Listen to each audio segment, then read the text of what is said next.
Jeff Radebe's latest interview, he said, I'm a single man. I was talking post my TikTok and hey, Bridget and Jeff Radebe are not staying in the same house. They're not together anymore. Jeez. So anyways. But he's speaking about when it happened, yeah? No, he's speaking about now. He's saying, I'm a single man.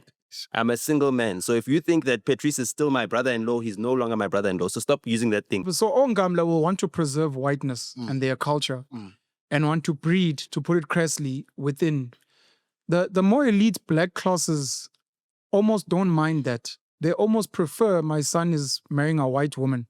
We're going to have mixed race kids. They're trying to whiteify. Marry up. Well, you can't whiteify because white is a recessive gene. Whites have got recessive genes.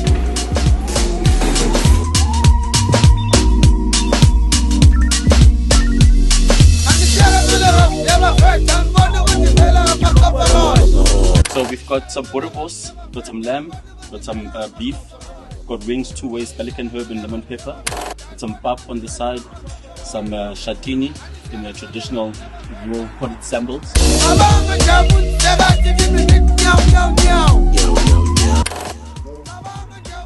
Have you had pap before? Delicious. NOTA Mondays, Hustler's Corner, Mzig's Kitchen. Food will be available from Easter weekend. You guys can order our food. Check out our menu. Let us know what you think of our meals, how we can make it better. I know people are asking about a physical place. Where is the restaurant? It's an online platform. It's an online restaurant. You can only order the food online. That is if you're around Johannesburg, Sandton, Rosebank, Midrand. So we're starting in Joburg, and then we will branch out and grow. But we would like to get your support, and thank you very much for supporting us over the years. I'm excited because I'm with brothers that have helped us grow the platform, the channel.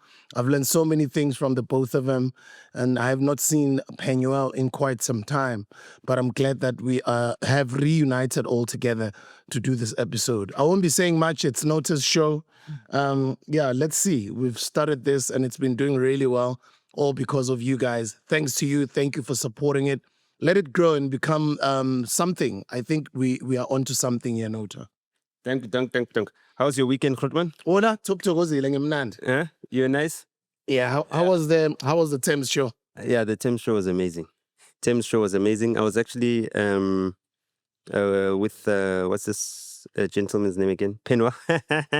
Hey. Just yesterday. That's what's up. Last. What is this gentleman? What's that guy's name, man? That guy that used to be here. So yeah, no, it was fun going to Thames. I didn't go out at all during this weekend, and we're under attack from the skies. I don't know if you guys have been seeing chemtrails going up around the northern suburbs, but it's been sunny this whole entire week. Yesterday it was overcast. Last night, there was an electric storm.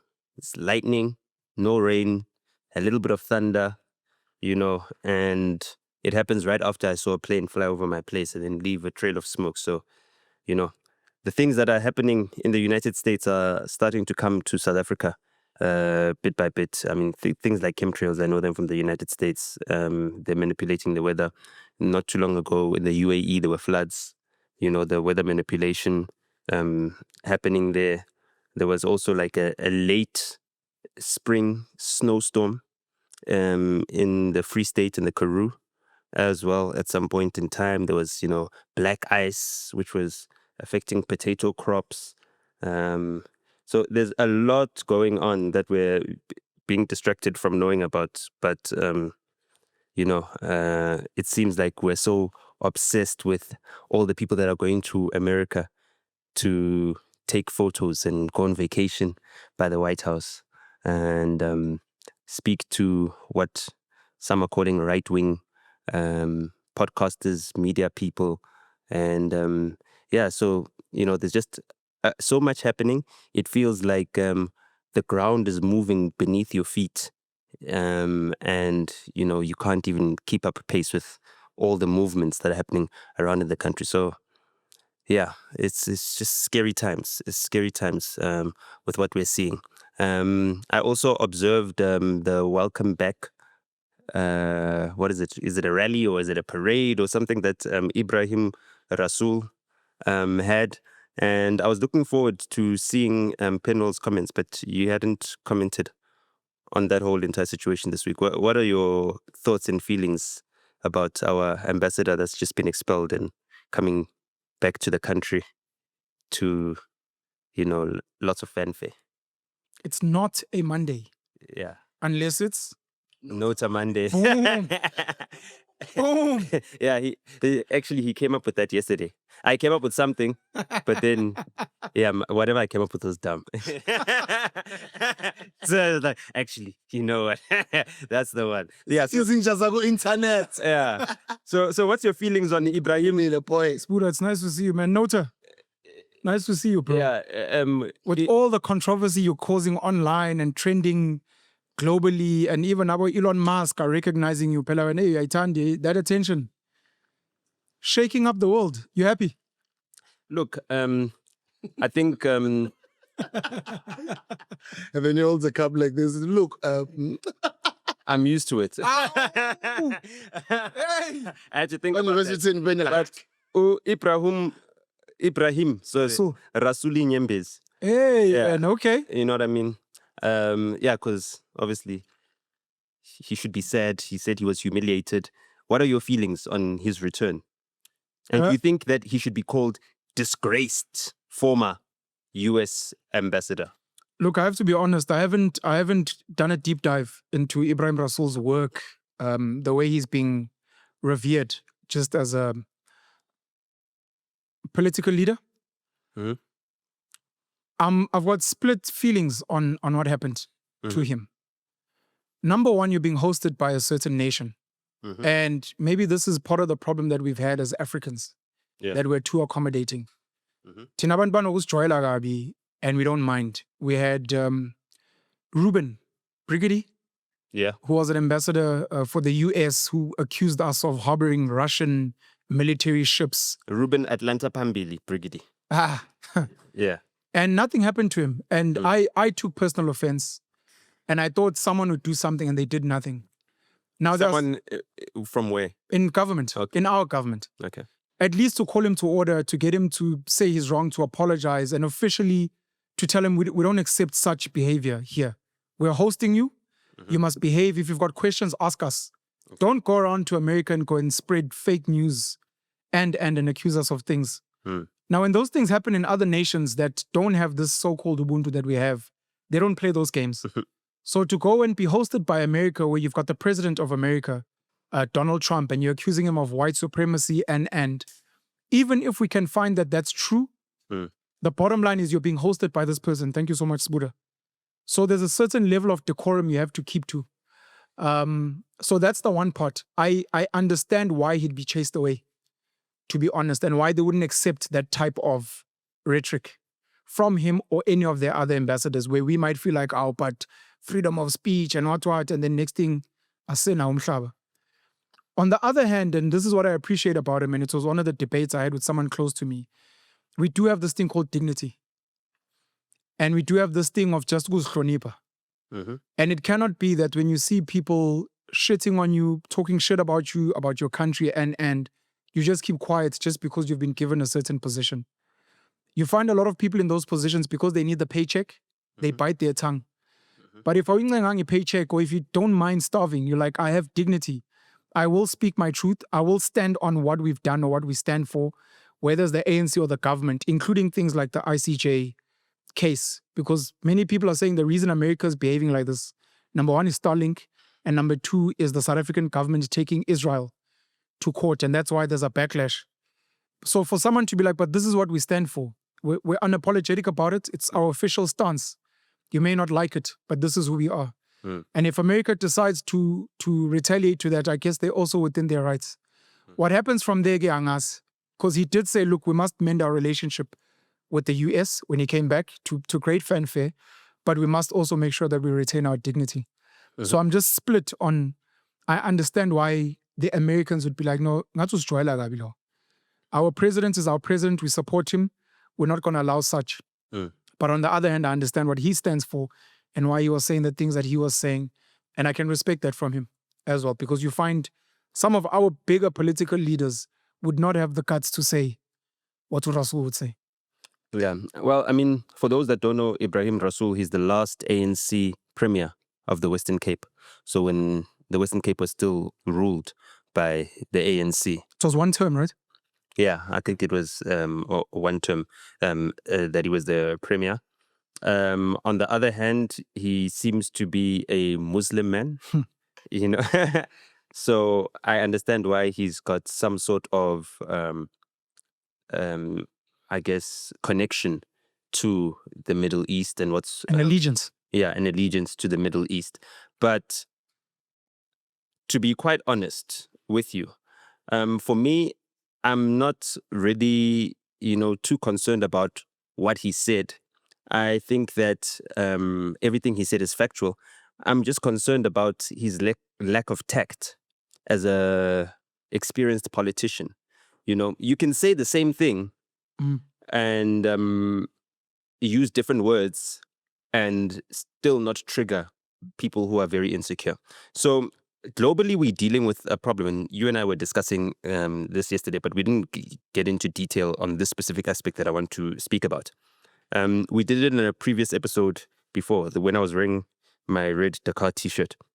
And I was telling you that, white people in general, globally, have got a fear of extinction. It's a real existential threat. In the United States, there's replacement theory as the response to that, with white people trying to stave off becoming the minority within that country now. In the United Kingdom, all the big cities have got, I guess, minority English population in that all the other nationalities together combined are now more than 50% of the population in each of the major cities, whether you look at Manchester, you look at, what is it? Is it Southampton Southampton, you look at Birmingham. all the major cities all over Europe. I mean, even in Ireland, in Dublin, they're complaining about that. You look at the rest of Western Europe, in the EU, in Germany, they've been complaining about that. Sweden has been complaining about that. Many countries that were white countries are now seeing themselves being invaded by a lot of illegal immigrants, and the populations feel threatened that their culture will be replaced. As far as those in charge or the elites are concerned, manufacturing is basically what tells you if you've got a functioning economy. It's about what you can make. You know what I mean? China makes things. Vietnam was bombed, by the Americans for many, many years. One of the longest wars. More bombs were dropped in Vietnam than the bombs that, I guess more tons of explosives were dropped in Vietnam than were dropped in both Hiroshima and Nagasaki. So you can just imagine the extent of that devastation. But Vietnam today is standing as, one of the big manufacturing powerhouses, or the emerging manufacturing powerhouses. Germany is asking China for help with its VW manufacturing plants. VW has been overtaken by BYD in China as the number one or best-selling car manufacturer. Build your dream. So the people's car, the Volkswagen, is no longer the number one car in the People's Republic of China. Their manufacturing is very strong. You look at the rest of Europe, Italy as well, they've had a lot of economic turmoil. Their manufacturing has also taken a downturn, except for maybe the luxury segment. But a lot of the luxury brands are now owned by bigger European conglomerates, especially those in France, like LVMH and the Kering Group, who has taken up a lot of the big fashion houses. So if all manufacturing was to be turned into defense or wartime manufacturing, right? The United States, which is the biggest military power in the world, would not be able to compete. in terms of making enough armaments. So what they have right now is the advantage that they've had historically or post World War II. That's what they've had. And as far as white people's security, it's premised on the fact that the United States is the hegemony and is the world's military superpower. As that power starts to wane, you are then starting to see white people that are considering a future where they won't have someone who's empathetic to white nations being, the military superpower of the globe. So I see that concern and I understand it. Now, I'd like to ask you from your perspective, because you've been engaging with the dynamics between racial relations in South Africa, as well as, speaking to a lot of white people who are partial about whether or not they want to form part of this Rainbow Nation project or keep it going. How do we stop ourselves from catching the contagion that is happening in Europe, the United States of America, a lot of white North America, with the fear of extinction that white people have? And also, what do you think is their last resort to ensure their survival going forward? Did you finish your thoughts on Ibrahim Rasul? Yeah, no, I was done with it. You happy? Yeah. You just wanted to mention that he also happens to be Muslim? Yeah, no, I wanted to hear your thoughts on Ibrahim Rasul. You know the Muslim Judicial, I don't know if it's called the Muslim Judicial Council of South Africa, generally comes out to condemn anything that's against Palestine or Islam. And they tend to be very silent about things that have to do with the rest of the country. It's there was a tweet a couple of weeks ago where I respond, I'm like, I never hear these guys speak about some of the atrocities that I hear. I love my Muslim brothers and sisters, but specifically the South African ones, I'd like to ask them to please be more vocal on some of our local issues. Same with the Jewish Board of Deputies. It's nice for them to speak up against Israel and those things, but they become mum. I don't think it's the Jewish Board of Deputies, it's South African Jewish. It's another organization, but Jewish Board of Deputies is pro-Israel, and then there's another South African. Sorry, I mean pro-Israel. Sorry, the Jewish equivalent of the Muslim Judicial Council. Okay, yeah. I'm just saying they're very vocal in those things, and they're very vocal in trying to ramp up support from the rest of us ordinary South Africans for Israel and Palestine, anti-Semitism and those things. And I'd like to really ask them to please be more vocal with other things as well. Specifically this misinformation and the racial tension, what's going on with America, they've been quiet. They haven't said anything. So yeah, it's called the South African Jewish Board of Deputies, right? Thank you. Yeah. That's the one thing. You finished your point on the threats of white people, the extinction? So the data that we looked at, you and I, yesterday was... Sorry, just please search Good Jew, Bad Jew. It's a South African book, but it's from another Jewish organization. Yeah, sorry, you were saying, yeah. If you look at the data of the racial breakdowns around the world, 10% of the population is considered white, European. 14%, is considered Black/African. We're not really that much bigger than the white population if you then compare us to the rest of the Asians. Now, the data I looked at didn't split it between the more yellow, the East Asian, Chinese, Korean, Vietnamese, whatever, to the more West Asian, your Indian, Bangladeshi, Sri Lankan, etc.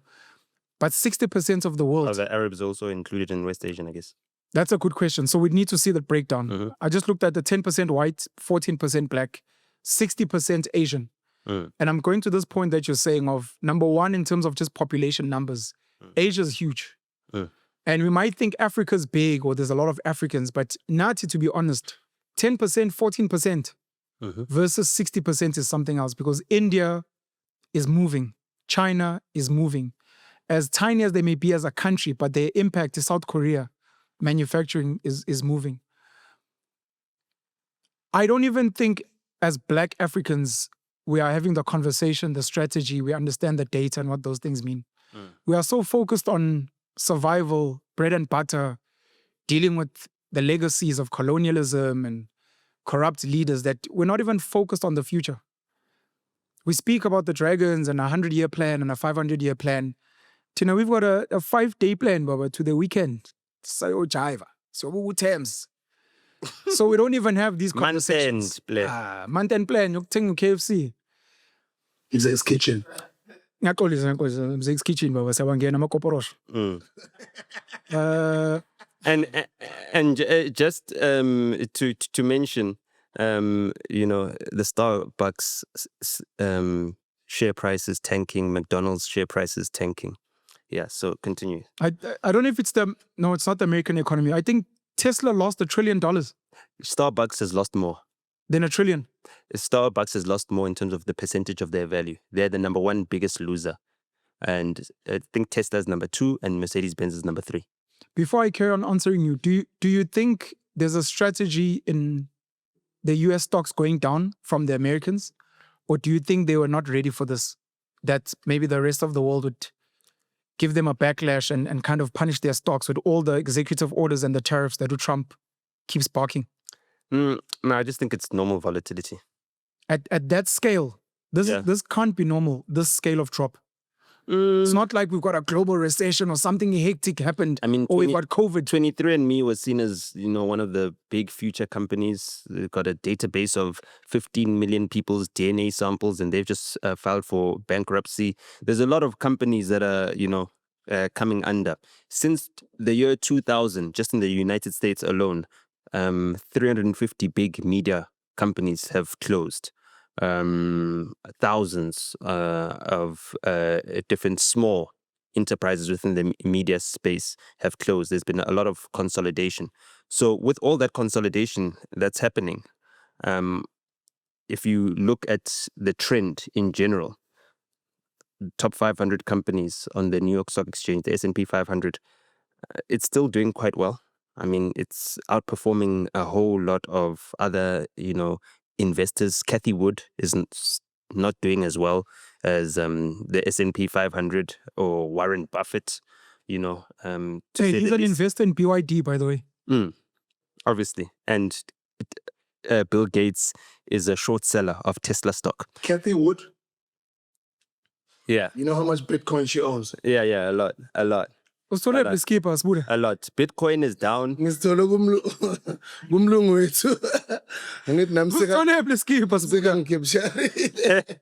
I'm kidding. I'm uncapturable. Yeah. I'm capturing a skip. So the volatility. Hey, we know people that get captured near keeper. The volatility is something that is understandable. I've seen these swings. We've seen bigger swings. I mean, remember the GameStop era? You're saying this swing that's happening coinciding with the Trump and the executive orders and the tariffs. There's no link. I think it just happens to be cyclical. No, look. I'm not going to speak about the correlation of the events, but what I'm saying is that other than a new administration, there have been other events that have moved the markets in more pronounced ways. There's been, like I'm telling you, the GameStop situation. You know what I mean? With all the meme stocks, hold the line, that whole entire thing. They even people are burning Teslas, bro. Yeah, that's not cyclical. So when the Tesla share price goes down and Musk happens to be working with Trump, who's doing whatever he's doing, people are burning Teslas. You're saying you don't want to speak about a correlation. You believe it's just the market? No, I think the burning and the vandalism and that sort of rampant political instability that is funded by either super PACs or, non-governmental organizations is normal. America has been doing that. You know what I mean? All the movements in America are AstroTurf movements. There's no such thing as grassroots in America. Not so long ago, there were burning stores in Portland. You know what I mean? The Black Lives Matter protests, they happened. We're seeing the same thing happening again. And similar actors behind the machinations that, manifest in what we're seeing right now happening to Tesla. We've seen protests at lots of universities, even before Trump came in. I mean, while Biden was in office, there wasn't a big or major or Ivy League university in the United States where there wasn't a big anti-Israel protest. So we've seen these waves happen before.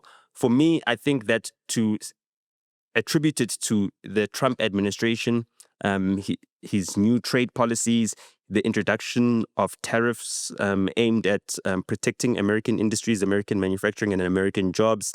I think it's a misdiagnosis, because when we look at trade policy takes time to, number one, have effect. So whatever the tariffs are, we'll only be measuring the effect in the following quarter, after we've seen what's happening with what is it called again? When you are either buying more or selling more of your goods to another market, the balance of, what is it called again? Balance of payments. Yeah, a balance of trade. Yeah, the trade deficit. We'll see whether we've got a trade surplus, and we'll see in the movements of the balance of trade, whether it's working or not. But in terms of what I see as the main objectives of the US government, I think that they want to cover the budget deficit, which is 2 trillion right now. So their revenue is 4 trillion. Their expenses, or their projected expenses, are supposed to be 6 trillion. They're trying to shave 1 trillion using the Department of Government Efficiency to save all the wasteful expenditure and the fraud. And then they're also trying to raise another 1 trillion in revenues through tariffs and other programs, like selling residency or green cards to people willing to invest $5 million or more in the US economy. And already, I think they've already sold 1,000 of those at $5 million. So that's like they've already made $5 billion off of selling green cards. It's a long way away. It's 0.5% of the trillion that they're trying to save. But I mean, I see it going there, and I see more confidence being returned to American markets as soon as, your retail investors who've got more of a brand affinity in terms of how they spend their money or allocate it onto different stocks, they'll be feeling more confident in investing in certain companies once they start seeing that more Americans are working at those companies, more Americans are securing jobs. The problem, though, is that America's current unemployment is a little bit too low. I think it's roughly 4.7%. You're saying unemployment is too low? Yeah, it's or too low. Employment is too low? No, unemployment is too low. That's why we've seen a lot of layoffs in some of the big companies. I mean, if you look in the tech sector, your developers are getting cut. Oh, they're overhiring is what you're saying? They overhired. Okay. Right. And now with AI coming in and increasing the productivity of, one worker, there's less workers that are needed to produce what they need to produce. So I don't see them effectively affecting their employment patterns. But what I do see is that a lot more people are going to need to go out of work for them to pay the type of competitive salaries that they want to pay to maintain their very high stock prices. I mean, we spoke about this 2 or 3 years ago. It's that same episode where I spoke about ESG, BlackRock, and how a lot of these corporations like your Amazon, when they want to save their stock price, they fire 10,000 workers. Meta, same thing, however many workers. And all these layoffs are then priced in, and then the stock price goes up, and then they've got better profit margins. What I see is that their unemployment is so low that it's very difficult to bring down wages. And the wages are currently so high as well that it makes inflation sticky, or stickier. And the other thing is that they're also trying to bring down taxes. Now, tax is a way of bringing down inflation, ensuring that, a lot of the money that is in circulation or printed into circulation gets taken back by the treasury through taxes. So, they're going to struggle with that and trying to bring down, whether it be income taxes to zero, which is what I think they're trying to do, or bringing down the cost of the IRS and its operations altogether. Those things are not things that, we'll see the effects of within the first half of Trump's term. There's midterm elections that are also coming up in 2026. And I think we'll see that the effects of that towards the later part of his presidency. But from what I see, the stocks that are moving, that are volatile, all of those people seem to have very strong relationships with Trump. Jeff Bezos was, very much anti-Trump. His Wall Street Journal has been trading blows with Trump. Every time the Wall Street Journal would write about Trump, Trump would post a tweet when he was still allowed to tweet in the Twitter days. Now it's X. He's back. Meta, they seem to also be doing quite well. They were all there for the president's inauguration. So What do you mean they're doing well? Most of those billionaires in that room have lost value since Trump was signed into office. Mhm. You're saying Meta as a stock is doing... No, the company. I mean, they've got their open source Llama AI or LLM. You talk about the valuation. No, I'm not talking about the valuation. I'm talking about the actual company and its operations. Oh. Yeah, so they seem to be doing well. WhatsApp has just introduced a new product. There's a new chair of the Federal Trade Commission that's going to be coming in, and they were already facing threats of being broken up, in the previous administration. But it seems like Zuckerberg has played his cards perfectly to ensure that Trump is not too aggressive in trying to break up what Meta is. Because for those that don't know, Instagram, WhatsApp, and Facebook, and a number of other companies. I think there's some coin. What is it? Libra. Is that even a thing? I remember them speaking about it a few years ago. Yeah, but they made an altcoin. He had to copy the Winklevosses again. Yeah, he had to. They made Wapindile. He copied them with Facebook. Now he's copying them with his altcoin. Yeah, because they're big in crypto. The Silk Road guy was released. He was pardoned by Trump.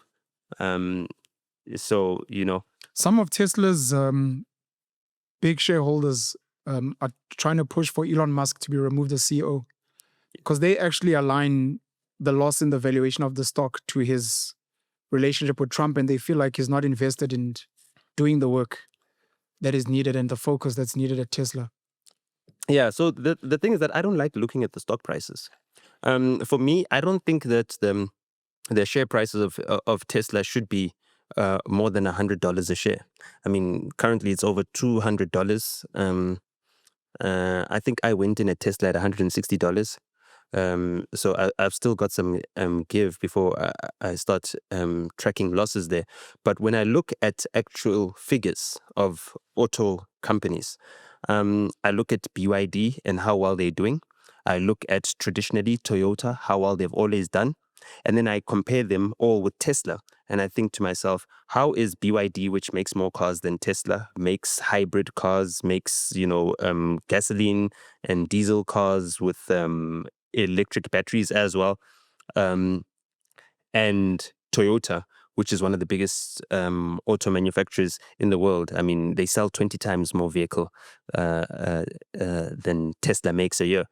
How are they valued less than Tesla? Do you understand what I'm saying? Sorry to interrupt there. When you study Adam Smith and the Wealth of Nations and you study how countries are valued, there's a similar argument just even in South Africa. The poorer nations are normally valued on tangible goods.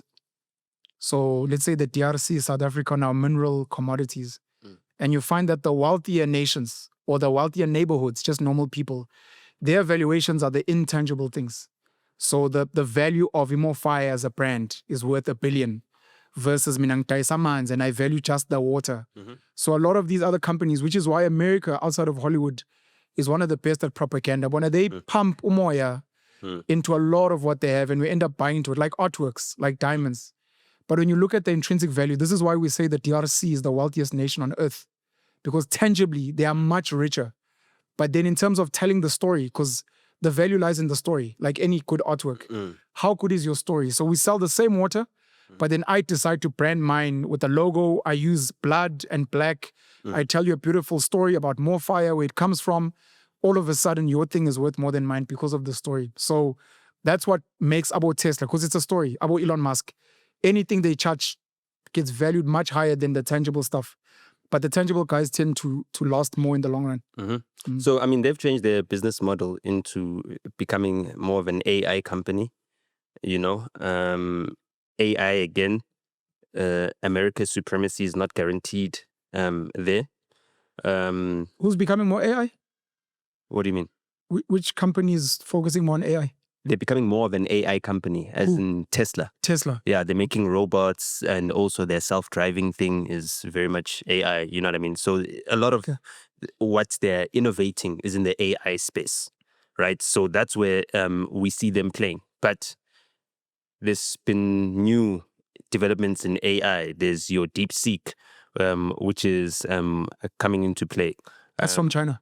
Yeah, DeepSeek and a whole lot of others. Even now, Strive Masiwa is saying that, Zimbabwean billionaire. He's raising funds for an AI company in Africa, which is completely impractical. We don't even have electricity. Never mind. You can't even keep on the fridge. Why would that be impractical? Because we don't have the electricity. No, but he might be building it here, but it doesn't necessarily mean that maybe it's going to work here. Yeah, maybe he's planning to build it here, and then maybe he'll go into foreign markets. I can build a school in the middle of nowhere. If there's no town, there's no people living there, there's no people's kids living there, that school is useless. One of the most valuable African companies is Naspers, as an example, who invented... Thanks to their ownership of Tencent. Tencent. So I'm just saying, maybe, I don't know the story. I'm just saying maybe Strive, as a patriotic African, wants to build it here. But maybe it's not saying that he's building it for an African market. Because yes, we do struggle with connectivity and electricity. He's spoken. It was written in Bloomberg that Africa is lagging behind in the AI space. But I don't want to really discuss what Strive is doing. Shout out to Strive. I want us to look at the mere fact that... Because I remember the last conversation that you all both had with Strive, all three of us. About Strive, yeah. Both of you, remember? Yeah. 2-3 years ago. Yeah. That video went viral. Yeah.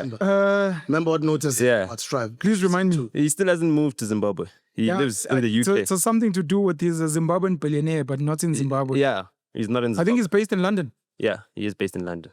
He was in Bryanston at some point, by the way. Yeah, he lived in the north. He's lived in Dainfern. What interests in the country? What Stephen Bartlett said. His daughter got married in the Western Cape as well. You know what I mean? He's based in London. Yeah, they were fully booked at Victoria Falls. So hey, we are kuluma. Benguza, if you think there's a correlation between what's happening in government and the loss of value in the stocks. I honestly, I feel like that's normal volatility. As for Elon Musk now playing a role in the government, it's always going to make him a target, and that's the price he knew he would have to pay, by offering his services for free. When you play politics, for free.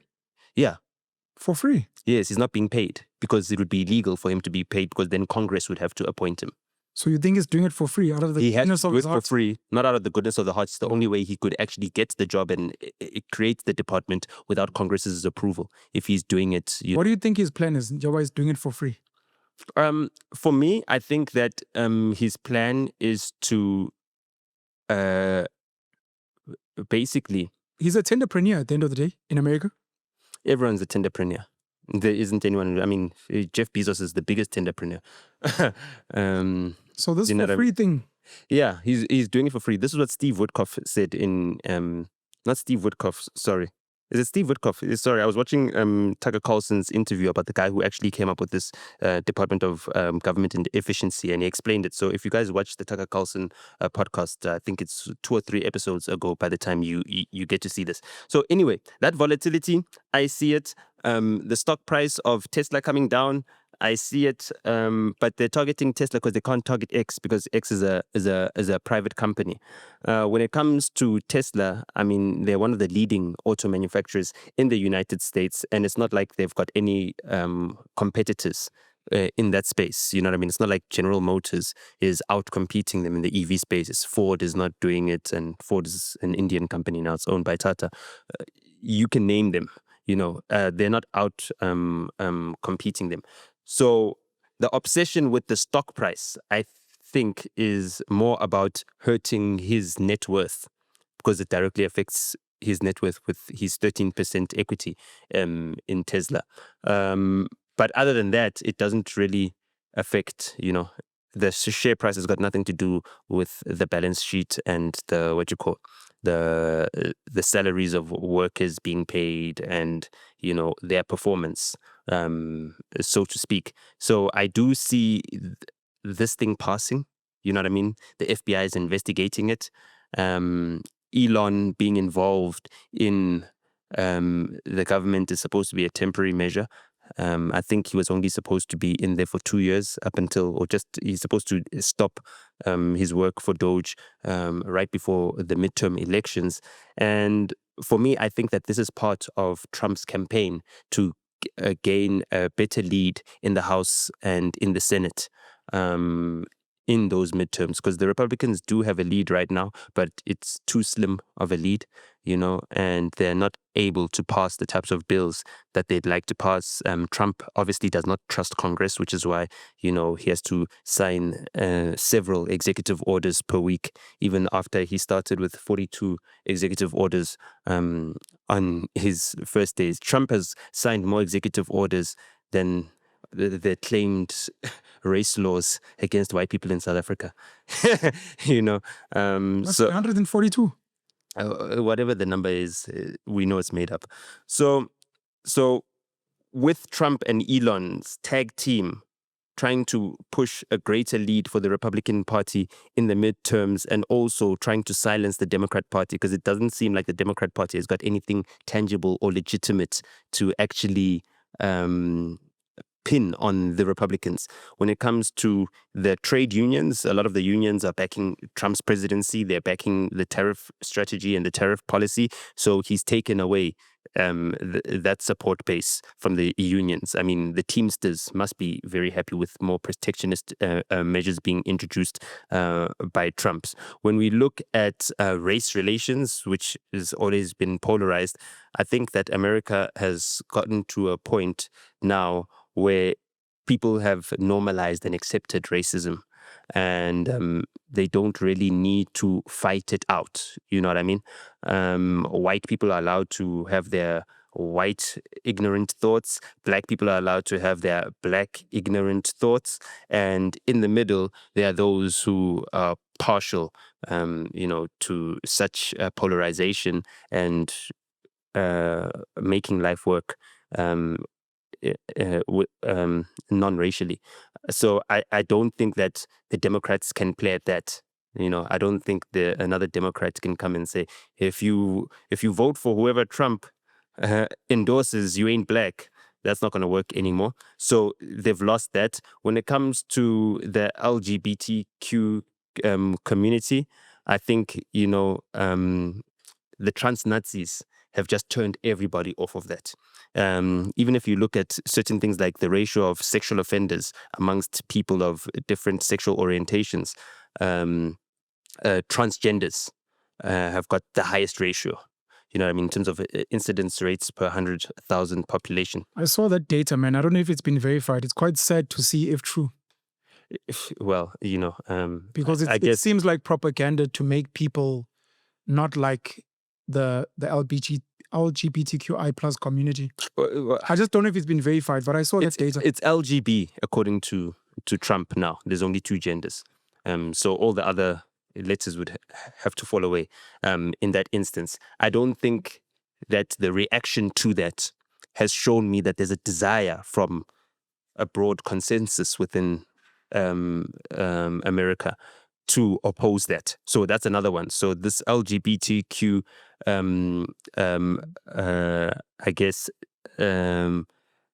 community is not going to win votes for the Democrats when the next elections come about, or even help them regain ascendancy in the House or the Senate when the midterms come around.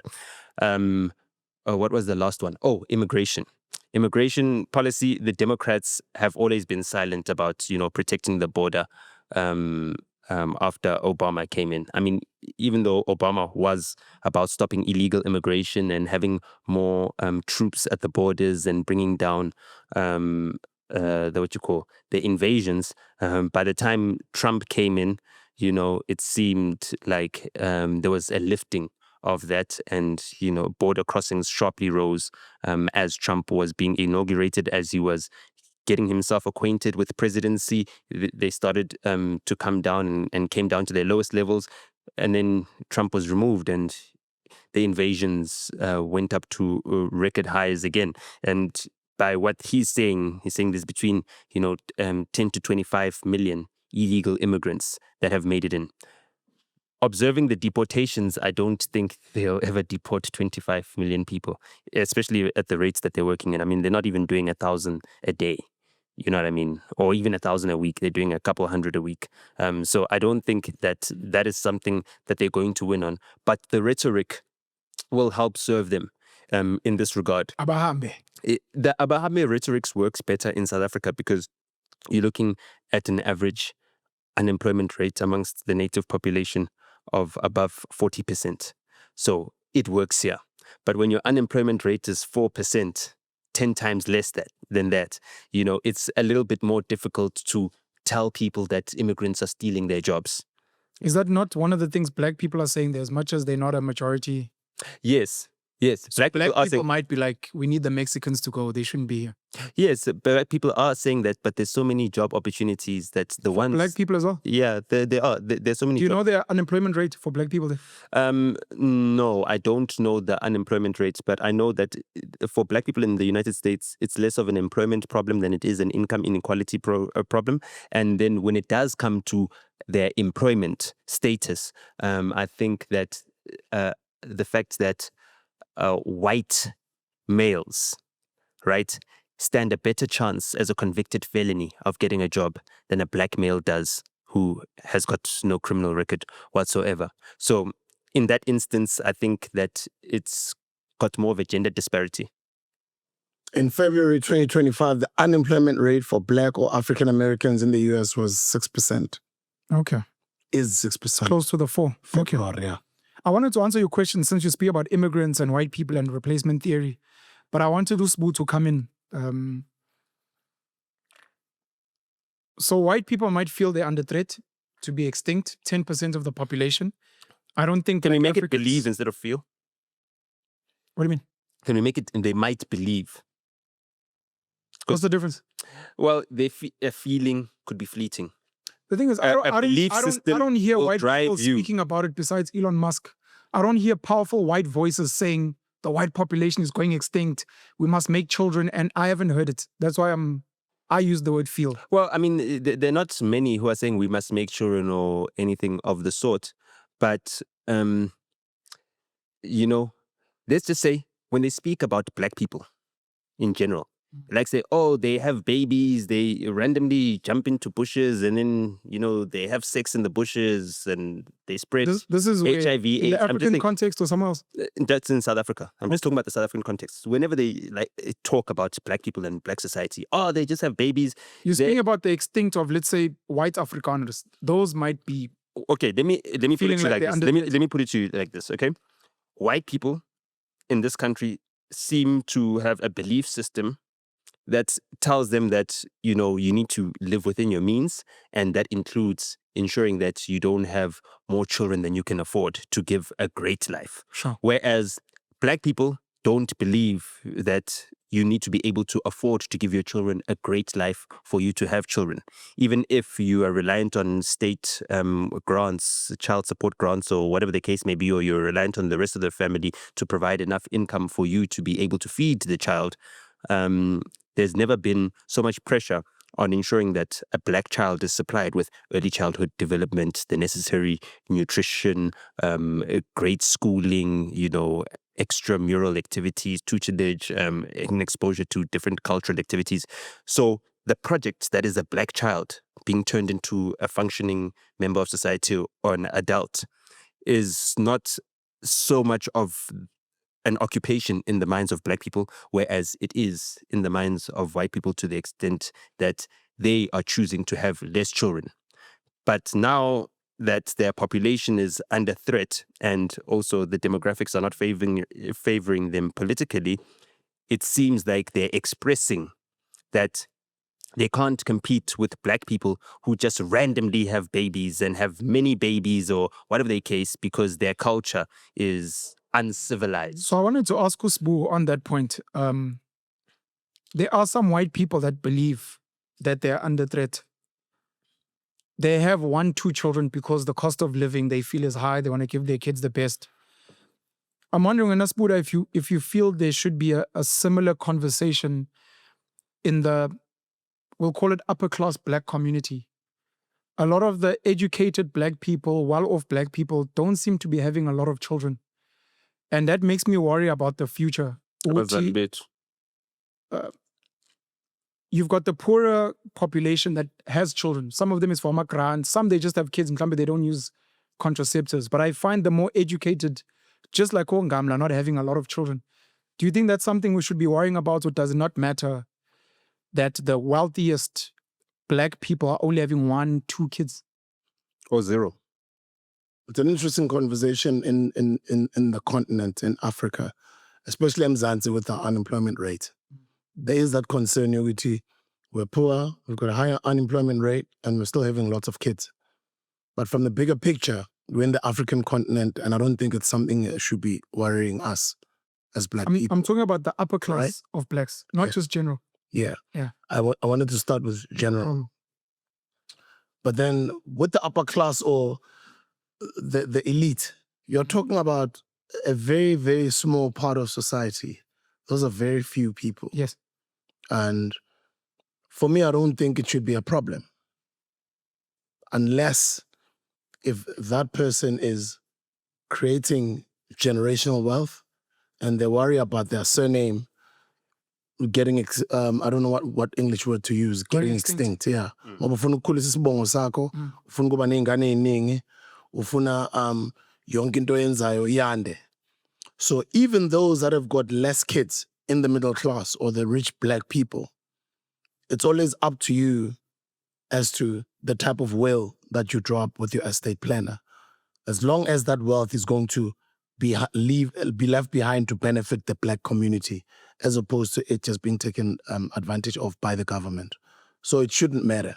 You don't think they should have an intentional purpose to say, I'm educated, I'm well off, I've got a wife who's educated, well off, we need to make more children? Because just like Ongamla, we're also a minority.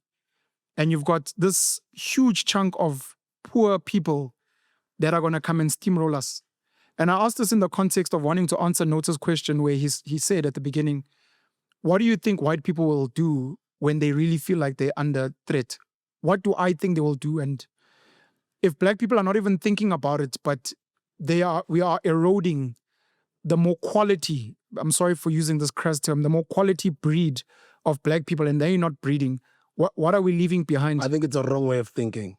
Sure. I think black is black, and it's a wrong way of thinking. There's just this breed of us. We having to breed on our own, and those poorer, those have got they used to call them what, like in the US, feeble-minded. They'd use such words that are racist. Sure. I don't think we should be thinking that way. But then again, if the thought is just to let's make more kids because of our wealth and what we leave behind, and that's fine. Not only, but then again, khulisa isibongo nangabufuna ukukhulisa isibongo. Kodwa this thinking yokuthi mele sibe, I think it's an elitist way of thinking. You remember we had a conversation on Convo where we spoke about our children in the schools they go to and the people that they get to interact with. Yeah. And you used Umaleven and... Which Maleven? The one who passed was when... Oh, not from Udlamini Star. No, the one because Umaleven bamdubule 9. Well, abamdubula 9. Sorry, for those who don't understand, there's this other show. Sorry, it's the best show. It's not on TV. It's called Udlamini Star. So Umaleven was pretending to be Udlamini because Udlamini keeps the peace in the squatter camp where they live. So it's like a TV series of guys, and it's just guys who got cameras, started their own TV shows, and it's got social lessons and how to live Mkukwin. You know what I mean? So I love watching it. It's brilliant. It's better than anything I've ever seen on Nigerian TV from a production value perspective. And Umaleven was walking out pretending to be Udlamini, and someone was looking to shoot Dlamini, and then we just heard 9 shots go off, and then Umaleven ended up in hospital, only to find that he was also carrying a weapon with him. So some of those 9 shots were 9 shots that, or some of those 9 shots ended up, scaring off the assailant who was still looking for Udlamini, because Udlamini had something to do with his brothers passing away, his twin brothers passing away. So, sorry about that. But yeah, Umaleven. So in this context here, using Umaleven as an example. Remember that video that went viral? And your daughter bringing them home, and we spoke about that. I don't know if you remember. You don't think your thoughts at that time were different to what you're saying now? The thoughts were still similar, but I guess every parent, you want the best for your kids, right? But it's not. Isn't that then differentiating to what you're saying? I would know if you're black, you're black. But now you're saying best. What is best? You remember what I said also on that episode? Please remind me. I did say ukuthi Umaleven futhi ungakhona ukumdonsa ukuthi nangabe uyambona ukuthi une potential. Ummentor uyabona ukuthi ingosi yakhe yamncane. Ngoba noma ukuthi uzama ukubahlukanisa nini nisekanyamalele nengosi yakho uyabona ukuthi hey le ntwana le imbelesele ngeduze umntanami. And uyabona ukuthi the only way ukuthi ngiyidonse le ntwana ngincede ukuthi naye ibe moja ibe mjojo. That is if I feel ukuthi Umaleven une. And if he doesn't have potential? I guess you'd never know. But if you do see potential, there's a lot you can do. So you hope to bring that guy to a certain class with potential because you see that it's looking bad here. And as umuntu omnyama ukhuliswe ngobuntu, you don't even think about class at the time. Ubona nje intwana ene potential ongakhona ukuthi incede. We definitely think about class. And I understand that. Are you saying you don't? I do. Oh. From time to time. But nangithi intwana nawe ibona ukuthi ingosi yakhe iyayincanya. Uyafuna besides even ingosi yakho.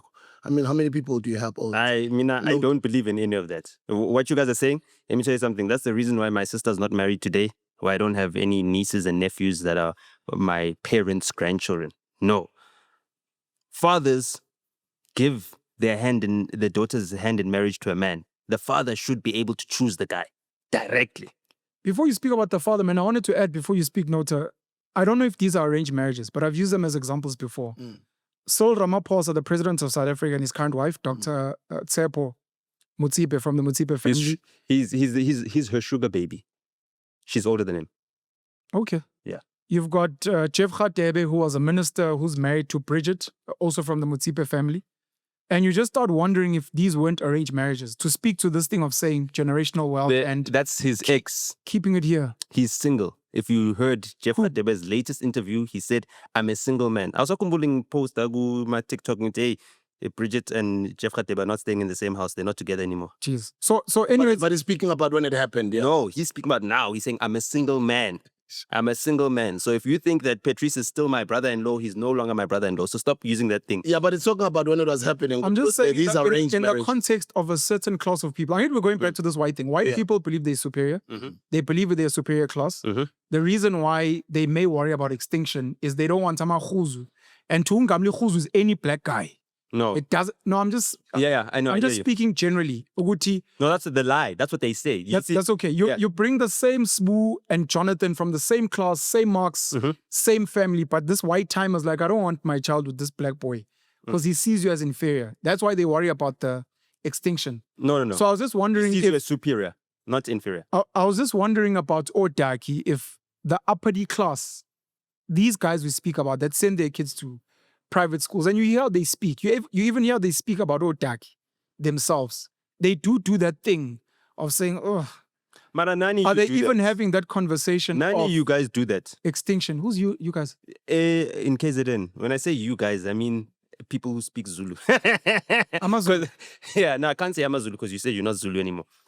You're just a Zulu speaker. Do you still stand by that? You're not Zulu anymore still? Yeah, but either way. You said that 4 or 5 years ago. Still. You're still not Zulu. Yeah. No. You're a penuelist. Before colonialism. Okay. Before colonialism. Look at Shaka. You know what I mean? He wasn't even born to the main wife of Sensangakona. Do you understand what I'm saying? What do they call Ushaka? Like the child that is born outside of the Lobolat marriage. There's a name for it in Zulu. In fact, in Zulu, there's a name for everything. There's a name for AI and aeroplane. No, sorry. Not. So sorry. I'm so sorry. No, okay, actually, okay. In Zulu, there's a name for things that happen in life. Like, let's say your wife has a child with someone else. There's a name for that. No. Oh, well, no. If she has a child What's the- while married to you, has a child with someone else. Okay. I thought you guys Guneka. had something. Okay. No, gunekama. There's a word for it. Ulongwe is the name that is given to the child from a previous relationship that now is married into the relationship. You disagree with Sbu in what I was asking. Yeah, no, I You're speaking about your sister and why she's not no, married. I was saying that, I think that Sbu's the wrong person to ask about that, because he grew up in a time where a lot more black people were of one class, which is the lower class. Now there's a bigger crop of the elite and the upper class blacks. So now my black diamond. than there was before. So if you look at someone like me, number one, forget my parents. If I date a girl, my sister wants to know that that girl's got a postgraduate something. She's from a certain class. Yeah. At least umuntu ofundile. Because she knows her brother's an entrepreneur. And entrepreneurs, things go up in waves. So you need someone who can... Cyclical. You understand? They're cyclical. So you need someone who can fill in a CV, asebenze, and everything else. You know what I mean? The same way my mother had a steady job while my dad was an entrepreneur, and she made sure that everything was paid off. You know what I mean? But when my dad gets big money or whatever, bulk payment, he can pay off 20% of the bond at a time, or whatever the case may be. So there's acclimatizing to this industrial disposition that we have. When you look at the Zulu royal families as well, or the clans, there's also very much of a classist system. Who's Some this hierarchy person? of sorts. There's a hierarchy of sorts. There are certain men or families who are allowed to marry more. You know what I mean? I think in Zulu culture, the limit is like 3 or 4 wives. There's a name for wife 1, wife 2, wife 3, and wife 4. I don't think there's a name for wife 5, though. So I don't think they recognize that as part of the standard. So there's also things like that. There are certain men who are chosen to be the ones that are going to grow their families with many wives. The other men are, either soldiers, or supposed to work, or supposed to have one wife, and a small family, and have some subsistence farm holding somewhere on their tribal lands. So those things are part of our culture. I do feel like, there is a lot of that. The problem is, though, that we used to live in the same communities where we knew each other. When I was born, we lived in Soweto. And even to this day, my mother still keeps up to date with what's happening around our neighborhood in Soweto. You know what I mean? They still call each other. She's still up to date with whatever the gossip was. So we knew each other. You know what I mean? So even if you came from another hood or whatever, in that hood, you are known about. And if I go there, I can do a background check. If I go to Newcastle right now, Newcastle is a small town. Hey, it's a big town. Take it easy. No, it's a small town. Hey, it's a big town, but sure, Yeah. it's not a city. Okay. Yeah, it's a small town compared to Joburg. Yeah. You know what I mean? And even the townships in Newcastle are much smaller. So the familiarity with people is much even closer. You know what I mean? I'm sure in your neighborhood, people know the name of the school that you went to, which school you went to, because they saw, okay, this uniform, okay, so he goes to this school. And I think you went to a good high I'm school. trying to think of the Newcastle opposite. High. Hey, Yeah. trying to think of the opposite. So Ongamla will want to preserve whiteness and their culture and want to breed, to put it crassly, within. The more elite black classes almost don't mind that. They almost prefer my son is marrying a white woman. We're going to have mixed race kids. They're trying to whiteify. Marry up. Well, you can't whiteify because white is a recessive gene. Whites have got recessive genes. So I'm just saying they're not even trying to preserve as an endangered species. They're like, we just want to be maybe more white. Because I don't even think they get to the elite classes of white people when they do decide to get to Tongamla. I'll tell you one thing, ne? Over the past couple of weeks, I don't know how many white people have accused me of having white ancestors, right? But it's a lot. Like all of them say, it's a lot. And now I can actually see why a lot of white people liked me. Because they thought that I've got some sort of whiteness. Maybe I'm proximus to, their bloodline or something like that. Throughout my whole entire life, I've never had problems with integrating with whites. And I've also seen that other people just don't get along, or white people just don't gravitate towards them. You know what I mean? Like, I'm the type of person that I might be sitting alone and a white person will sit right next to me. You know what I mean? What? I don't know how to ping him out there. I guys, you never. Continue. No, I don't know. Like for me, it's normal. I understand that's why Buddha is laughing because I know for a lot of black people, or I've heard from a lot of black people, it's not normal. You know what I mean? Like a white person will sit in the chair, like 2 spaces away from you normally. Meanwhile, they'll sit right here. Let you play with their child. I mean, their So children sad. run up to me, Emma Mall, whatever. I mean, old white ladies, when I say an old white lady pushing her bags into the trolley, you know what I mean? I might help her push her bag, you know what I mean, until I see the car guard approaching, and then I'll be like, okay, no, you can go. I treat white people the same way I treat elderly black people. So when I look at people like myself and yourself, PENUEL, because I don't think a lot of people actually understand the dynamics of South Africa and how Johannesburg is a completely different place to any of the other provinces. I mean, KZN is more of a monolith than I'd say Gauteng Correct. is.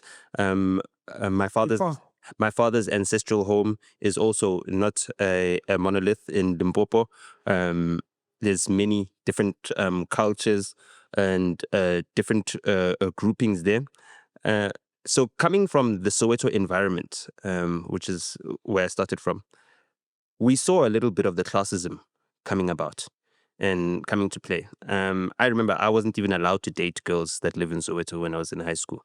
Like, you know what I mean? My mother and my aunts thought one of them is going to try and trap me with a baby or something like that. But I've heard a lot of black parents growing up, especially mothers, saying, stay away from black girls. They're going to want to have sex with you. not just black girls, like abantwana baselokishini.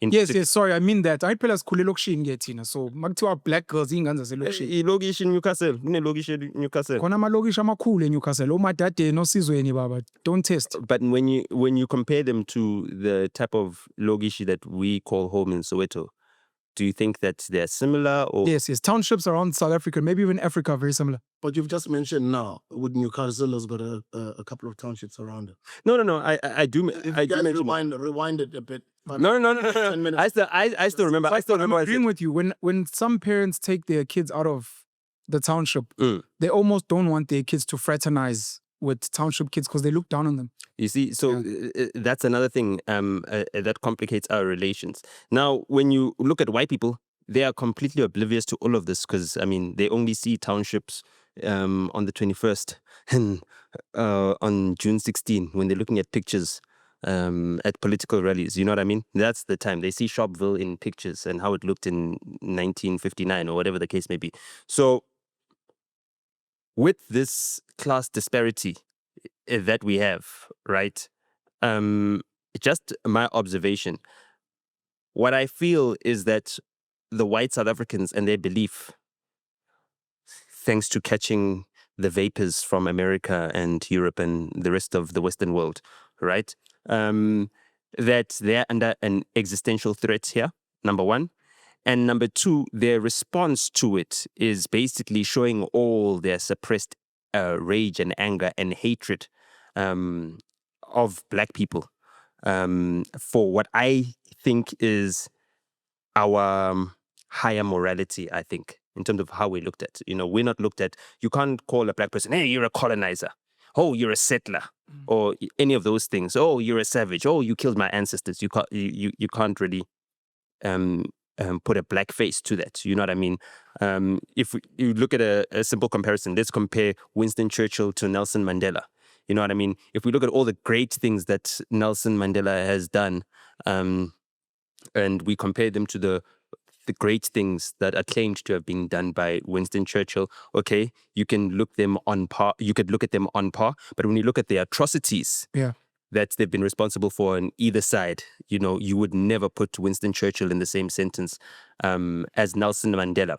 So they've got that also internally. You know, their icons, their spiritual fathers don't have the moral higher ground as well. So they don't have a legitimate argument to place on the table to defend the right to their existence as a monolith within this country's context, separate from everything else that's happening. You know, their resistance to assimilation to South African or African culture. We're going back to some of the sentiments. I mean, Marco Rubio made a statement in a press briefing that the foreign students and the new residents that are coming in need to assimilate to American values. And if they don't assimilate to American values, then America has no place for them and they will be, you know, deported, ejected, or refused entry and access. We've spoken about what has divided Black people. And because there's been a failure to grow the Black middle strata or to create a Black middle class or to redistribute wealth amongst Black, majority still remain disadvantaged. Majority of the poorest people in South Africa are Black. This response that the white people have to the disposition that they're finding themselves in globally, to the construct that is South Africa and where they sit within that construct, and the enemy that it creates with the native people, I feel that they are uniting Black people. Let me put it to you like this. A lot of people have seen you as someone who's more partial to whites, you know what I mean, who's more understanding of whites, who's not like a radical, you know what I mean? They wouldn't put you in the same sentence as they'd put a Julius or whoever you may mention. Andile Mngitama. Come on. But from observing your content, especially over the past month, I've seen a change in the tone, you know, and I've seen you expressing frustrations at not being able to find common ground with the most unreasonable white people. Let me not say white people in general, but the most unreasonable of them, not being able to find common ground. I'm seeing a lot of that also coming into play in a lot of content creators. You remember we were speaking about Katlego. Katlego recently did a video about Cape independence, and basically the whole entire video she was saying, Agaham, Ufil, Craig, you know. Who's Katlego? Citizen concerned? Yes. Interesting. Shocking, actually, for me. But yeah, interesting. So it seems like Black people are coalescing, and the what used to be what I'd see as an anti-Western, anti-American sentiment, right? That it was a global phenomenon, even to the point where when the Twin Towers came down, people around the world, some people around the world who felt that America has been a big bully, you know, we're happy, we're celebrating and saying, yes, it serves them right, you know what I mean? Are now, or in the South African context, right, there's an anti-whiteness sentiment that is spreading. And it's almost universal. Indians are feeling it. Indian South Africans or South Africans of Asian descent. Coloreds are feeling it even more and more. You know, a lot of colored people who you'd think would be more sympathetic to the plight of white people are starting to speak out against whiteness. And with Black people, if you speak out, you better be speaking out against whiteness. Otherwise, you'll get a lot of vitriol thrown at you. I mean, the reaction is going to be quite strong. How is this assisting white people to fight for what they think are fair minority rights in this context? Because in general, everybody else or all the other population groups in South Africa seem to be against whiteness and white supremacy. Did you get that? Or did I confuse you? Oh, were you asking something? Yeah, I'm following up on that question about, you know, what is their response? What is their reaction? This is going to be my They've been closing reacting. point. We're seeing. And I mean, Orania is meant to be one of them, and Cape Independence is probably meant to be another. Because of that fear, of course, they want to develop on their own so that they can try multiply on their own. We need to have a conversation, class, hierarchy, elitism, whatever you want to call it. We've got a big crop of talented, specifically Black people, not just in South Africa and around the world. And it makes me sad that we're not intentional in how we procreate. If anything, I see some of the most successful Black people, and by success, I don't mean money. I mean athletes, I mean eloquent people, people that build things. They're not intentional about who they have children with. so that we can have more of these innovators and creators within a specific space. Tina Sapusha, I love and those weird things. So I hope we have that conversation at some point. There was a time when I was thinking in my head of some of the top South African celebrities and how they don't have children at all. And we'll speak about white people and extinction. You're like, but what about these guys? Where's their money going to go to? Where's all their knowledge and their networks going to go to? But poor South Africans are making babies for us that don't have babies. It's a different conversation. Maybe we're not on the same page and it's okay. But also, and another thing for me, right? I think that I favor sexual selection more than I do that sort of, mating arrangement, because just looking at how beautiful South Africans are compared to the rest of Africa, where classism is more rife than it is here, I feel like love and attraction are very important in producing, proportional kids. Well-proportioned. So what we've seen historically when people feel under threat, specifically the white European dynamic, is they just get violent. And that's one of the fears that maybe we need to worry about. But they do look like, sadly, they're panicking.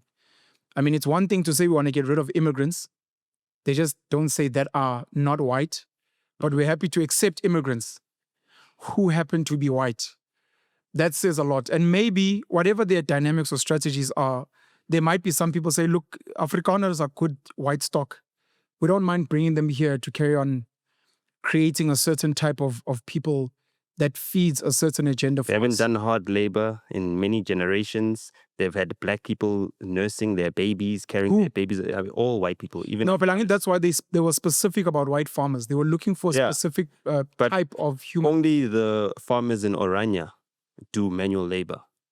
No, that's okay. But there's a grit that any farmer, even if you're using modern technology, that the average other person They also have fertile land, which has not been overused for generations and generations and hasn't been commercially exploited, which is giving them an advantage, So that was my last point, by the way. Yeah. Oh, yeah. I'm good. Thank you. Oh, yeah. No, our agricultural sector. No, but I just wanted to hear your opinions and your reactions on that thing. And then going forward, since you've got other things to do before we close here, what are your plans in terms of the content that you're making and what role it plays in the social discourse that South Africa is currently having? Because over the past 5 years, you've become, one of the most prominent. Hey, say that again. I don't think they heard you on the mic. Please up the volume there. Over the last 5 years, you've become one of the most prominent voices in the media space. I mean, in general. You know, Tapela, come on. Yeah, no, I think I saw you on ETV at some point in time. Is it? Yeah, like our parents, when they see you on ETV, it matters. And then when they see you on YouTube, they're like, yeah, I saw you doing some YouTube thing. And then ETV's got 10,000 views, Mara. The YouTube's got 200,000. So yeah, what is the future? PENUEL is in. I'm going to ask it last. Okay. I'll ask it at the end. I think I'm probably 70% more secure now in the type of content that I'm creating. But I do realize we have platforms and people like myself, maybe DJ Spoo, we have a responsibility to sculpt minds in a certain direction. I've really been disrupted with the current political climate in South Africa because I was delusional in thinking there was some type of progress.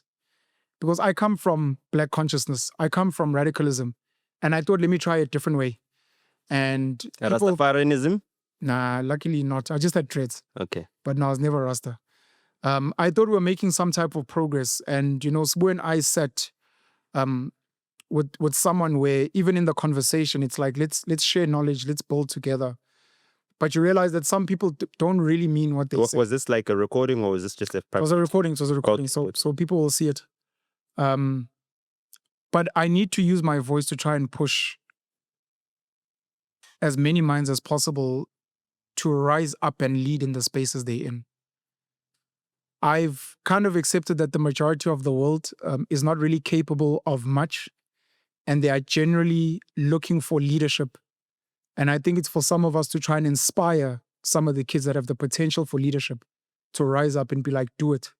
It's yours. Don't fear. Don't worry about things like democracy. Just build systems and people will come. And then you must lead them. And if we can get more of those kids, I still have a dream of specifically South Africa having 1,000 young leaders that adopt one community each and say, I'm going to turn this community into Dubai in some form, whether it's agricultural Dubai or tech Dubai or retail Dubai or tourism Dubai. But you're like, this is my project. This is my community. Not Bacardi or Stretler Dubai. Not? Bacardi or Stretler Dubai. And I was hoping that would happen. So I'm just going to be doing that for now, as far as I can, and trying to continue to find people that are innovators, that are game changers, that are focused on building for the future. Because the noise is mostly around people who are not really doing anything. Mm-hmm. Yeah. I know. Yeah. I guess. Me in closing is, I'm so proud of both of you guys, and just to have seen your growth over the past couple of years has been amazing. And I knew that you guys would become these voices that you're becoming. You're still nowhere near to your fullest potential. Thank you. And given the fact that the internet is still nowhere near its fullest potential in the continent, it's still going to grow and blow up. It's going to change a lot of lives in the villages.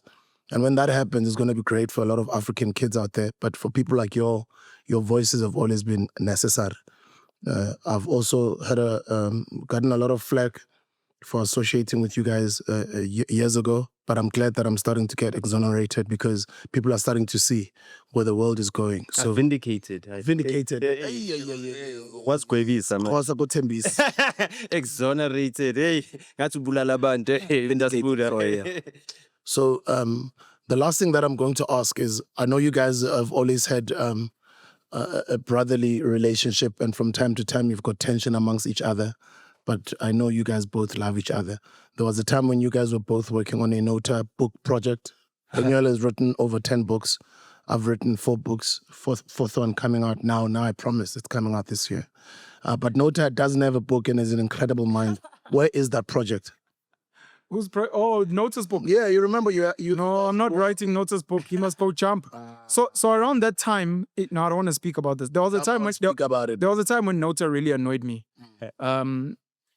But I was like, and I was like, no, I'm gonna take some time away from him. Yeah. Luckily, because we're human beings at the end of the day, and life is long. And I'm glad that over time I calmed down and we can sit today and we can chat, which is meant to be a very good lesson for everyone out there. Especially where you guys claim to be brothers or building a family relationship. Families fight all the time. And it doesn't have to be that Cain killed Abel. It can be that Cain and Abel had a disagreement, and then babuya later, and they carried on building a family. Maybe let's... So let him finish. Talk, yeah. So there's that. Ever since that time, again, we haven't spoken about the book project, but I think there's more than enough people besides myself that when NOTA is ready, I'm willing to become one of the advisors and contributors to that. And then we can get other people involved in putting that project together. But then he has to lead it. Okay. Yeah. Yeah, no, I'm ready. Book project? Yeah, no, you know, the thing about writing a book or having a book written, like, it was something that I wanted to tick off a checklist, right? But then now when it comes to actually drafting it and the work that I've already done, I just feel like, damn, I'm 35. You know, I haven't lived, I haven't seen enough, right, to write a book. But then I look at myself and I say, but I learned so much from books. Like right now, I'm about to start reading this book, Wandile Sihlobo. Because shout out to Wandile, man. Damn. I've been seeing his tweets and I'm waiting for the next time he comes to Convo. Because, you know, I'd like to learn from him. And Convo is the university where we get lectures from some of the people that you never see gracing the stages at Wits UCT or any of the other elite schools in this country. So now I feel like, damn, man. In two minds. I don't feel like my life is ready to be put into a book or like that. I don't feel like I've done enough. And then also at the same time, I've done so much that I'd want people to learn from that they can only digest in the form of a book, or they can best digest in the form of a book. So as soon as I find like an author, I'll let PENUEL know, because, you know, I'm loyal to the projects and the ideas that, you know, I brainstorm with people. So, I mean, if we started an idea together, even if it takes me a long time to fully develop it, I'll never just continue it without the involvement of the people that I started it with. So, yeah. And yeah, you know what I mean? I need So to make about sure. royalty. Yeah, you know what I mean. I was telling about royalty when. I'm telling you, I'm rowing to Melimal. Do you also, Penzo, do you also get the same response from a lot of people who are amazing? Like exactly what he's just said. Oh, no, I don't feel I'm ready enough to write a book. Like your own book number, 14 now? Yeah. I wanted to say to NOTA, writing a book and releasing a book are two different things. Yeah. Write the book. Yeah. You don't have to release it. Yeah. Because the day you maybe feel you're ready to release a book, maybe you'll use that one as a reference or you'll release it as a collaboration or whatever. Yeah. Because what's going to happen the day you feel you're ready, which is there's never a perfect time, you will have forgotten so much of that stuff that you could have documented back then, even if you didn't release it at the time. And the story continues. Yeah. Yeah. So write the book. You don't have to release it. I think for me, right, the reason why I wanted to have a book and a book done, I didn't want to write it myself. I wanted it to be a biography done by someone else. You know what I mean? Someone impartial. And even when I spoke to PENUEL about it, I was like, yo, I wouldn't want you to be like glazing me. Or, you know, like I want you to like observe and write your honest feeling. And I feel like you'd be impartial. You wouldn't just favor me for the sake of carrying a better relationship with me, because I mean we don't have that sort of relationship. We tell each other what we feel honestly, you know what I mean? So You guys must see them behind the scenes. right? No, I've got the privilege to see you guys behind the scenes. No, but even when you guys argue. I don't argue with him. He's older than me, so I let him win. I let him win, you know what I mean? I've got a younger brother, so so he lets me win. So, you know, when I bump into PENUEL, he's like my older brother, so, you know, I can let him win. But the podcasting space has developed so much. I mean, I've been watching what MacG has been doing and also some of the spin-off podcasts. They're doing events. The reason why I wanted to do a book is that I wanted to now do lectures in university halls and have hundreds of people, thousands of people and do presentations. But I feel like a book gives you that license, yeah. It does, ne? But I feel like this podcasting space is growing into that space, especially in South Africa. You know what I mean? I see a lot more podcasting events. I see a lot more live podcasts. I'd like us to do a live event. I mean, I'd even like to see you doing live events on penuelism. Is it still penuelism? Yeah. Because you've changed your page's name. A couple of times. Yeah, a couple of times. You changed the PENUEL show to Convo. You've changed. What is it? It's the PENUEL show now. Penuelism, yeah. At Penuelism. So at Penuelism. Please also, guys, when you're editing this thing, please tag at La Vida Nota, at DJ Sbu, and at Penuelism in the title instead of just putting our names in the description so that our mentions can show up and we can reshow it. I'm not sure. No, it's at Penuelism. It's at Penuelism. I watch it. You just upload on it. I think it's the PENUEL show. It's okay. Yeah. So even your personal platform? Yeah. So, I mean, like the events are growing, tickets are being sold, you know, and I feel like I really don't need to have a book, but because, you know, I also don't want to promise to do something and not accomplish it because that knocks my confidence. I'm going to complete it and I'm going to complete it this year. I already spoken to another author. Hey, congratulations on 100,000, bro. Hey, that's what's well up. done, bro. Thank you. Well deserved. You've been putting in the work. Yeah. It's the PENUEL show. It's the PENUEL show. At the PENUEL. Is it at the... this is I think nice. so, but it's not. It's at the PENUEL show. Yeah, so at the PENUEL show. I mean, that's dope. Also, congratulations to the Hustlers Corner. It's gained 5,000 new subscribers in the past 4 weeks. Yeah, thank you, guys. Thank you, man. thank you for everything, for the platform. We appreciate you. Thank you very much, bro. Been in the last 4 weeks, but Sibonga support. No, We're always there. I'm talking about the life of the platform. Sure. It's both Over you know what I mean? 300,000 subscribers. How many on Convo now? Over 200,000. Over 200,000. Congratulations. You know what I mean? So to have more than one platform that you are part of that has more than 100,000 subscribers is also, you know, unprecedented. Not many people can say that. There are people that can say, yeah, I've got 2 million subscribers, but can you recreate that? You know what I mean? Sure. Is it scientific? You understand? Yeah. Is it science? Is it science? You replicate? You understand? You just fluke this thing. Yeah, I understand. Yeah. So it's good to know that this is not a fluke. There's more confidence in the space. And then finally for Sbuda, Tasbuda. Yeah. You're the only one here who's got mainstream media platforms. Yeah. Or 2 platforms. It's 2 things that we need. We need a TV show and we need to start selling airtime on your breakfast show. through the platform for people that want to advertise on the platform. How do we get to that point, and how are we going to go about doing that? Very good question. So we definitely are selling airtime on my morning show. Okay. And we can syndicate. You can buy airtime, one package that can give you exposure here on NOTA Mondays on the platform, which is the Hustlers Corner in general, and then also at the Big Breakfast on Radio 2000. Okay. But you can also buy airtime at Radio 2000, not just the radio station, but any other radio station at the SABC. Okay. Yeah. So we can be your people. If you've got a campaign that you'd like to make noise using the SABC different platforms and also these different podcasts, I wouldn't want to speak for PENUEL, but because we've got a relationship, I'd like to believe that if you want that campaign to go on all of our platforms, we're here. And you can reach out to us. It's a very good question to ask. Yeah. And then for you? For me, what? Spools said everything. No.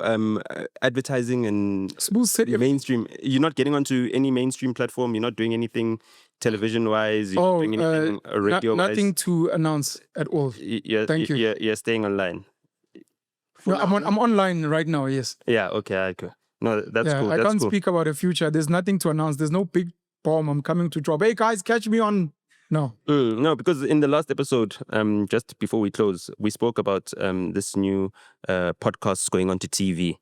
And there's also the idea being floated around that there's a possibility of a podcasting TV channel that plays podcasts.